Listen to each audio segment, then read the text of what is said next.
ભરૂચ શહેરના ભોલા વિસ્તારમાં 42 વર્ષીય નરગીસ દિલીપભાઈ પરમાર પોતાના પરિવાર સાથે રહે છે।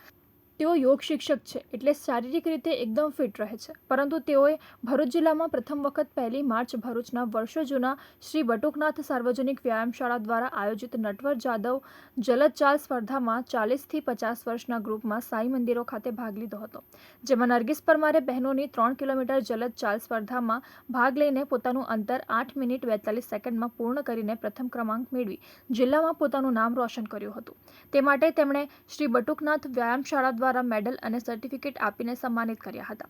જોકે તેઓએ આટલેથી જ નહીં અટકતા 2 માર્ચે નર્મદા જિલ્લાના રાજપીપળામાં આવેલી છોટુભાઈ પુરાણી ગ્રાઉન્ડ ખાતે ગુજરાત વ્યાયામ પ્રાચારક મંડળ દ્વારા આયોજિત રાજ્યકક્ષાની શ્રી નરોત્તમભાઈ પટેલ જલદ ચાલ સ્પર્ધામાં ભાગ લીધો હતો, જેમાં સમગ્ર રાજ્યમાંથી કુલ 35 સ્પર્ધકોએ ભાગ લીધો હતો।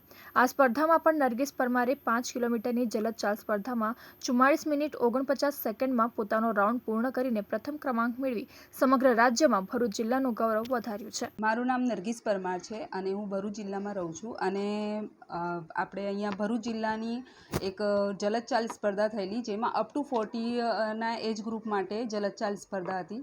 એમાં મેં પાર્ટિસિપેટ કર્યું। એ બટુકનાથ સાર્વજનિક વ્યાયામશાળા દ્વારા આયોજિત કરવામાં આવેલી હતી અને 3 કિલોમીટરની જે જલદ ચાલ સ્પર્ધા છે એમાં મેં 40 to 50 ના એજ ગ્રુપમાં પ્રથમ નંબર મેં પ્રાપ્ત કર્યો છે।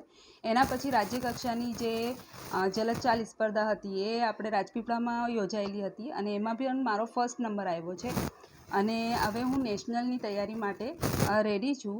એની માટે મેં કોઈ પ્રેક્ટિસ કે કોઈ તૈયારી નથી કરી, પણ ટૂંક સમયમાં મને ખબર પડી અને મેં પાર્ટિસિપેટ કર્યું છે। હવે મને એમ લાગે છે કે મને હજુ આગળ આ લાઈનમાં વધવું છે।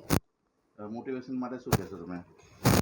મેં પહેલાંથી જ એમ તો ફિટનેસ માટે મને બહુ ગમે છે ફિટ રહેવાનું અને લાસ્ટ 10 યરથી હું યોગા ટીચર છું અને પ્લસ મેં હમણાં લાસ્ટ 5 મંથ્સે હર્ક્યુલસ જીમમાં જોડાઈ છું, જેમાં મને મારી મસલ સ્ટ્રેન્થ ને મારું સ્ટેમિના બહુ વધ્યું છે એમ લાગે છે અને મને હર્ક્યુલસ જીમમાં આપણા જેકી સર બહુ સપોર્ટ કરે છે। એ મને ફિટનેસ માટે બહુ મોટિવેશન આપે છે, પ્લસ ત્યાંના બધા જ ટીમ જે મેમ્બર છે એ બધા બહુ સારી રીતના હેલ્પફુલ છે અને આગળ હવે નેશનલ માટે હું તૈયારી કરવા માટે તૈયાર છું।